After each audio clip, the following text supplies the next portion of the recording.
یو نړیوال هنرمند جان وینسټن لینن ویل کله چې زه 15 کلنه وم مور مې تل راته ویل چې خوښۍ د ژوند کلي ده. کله چې ښوونځي ته ولاړم له ما څخه وپوښتل شول چې ته غواړې څه کاره شې؟ ما ورته وویل چې زه غواړم یو خوشحاله انسان شم. هغوی راته وویل چې ته د پوښتنې په مطلب نه یې پوه شوی، خو ما ورته په ځواب کې وویل چې تاسې د ژوند په معنا نه یې پوه شوي. درنو هیوادوالو، د ژوند یوازیني اهداف مقام، شتمني او شهرت پیدا کول نه دي، بلکې د ژوند اهداف د رښتینې خوښۍ او د زړه سکون پیدا کول هم دي.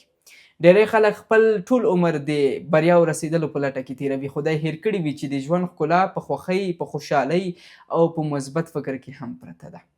که انسان خپل زړه خوشحاله وساتي، هر سختي به په خپل ځان باندې وزغملی شي. نو دا تل په یاد ولرئ چې د ژوند یوه ستره بریا همدا ده چې تاسې د ژوند هره شیبه په خپل ځان باندې په خوښۍ سره تیره کړئ.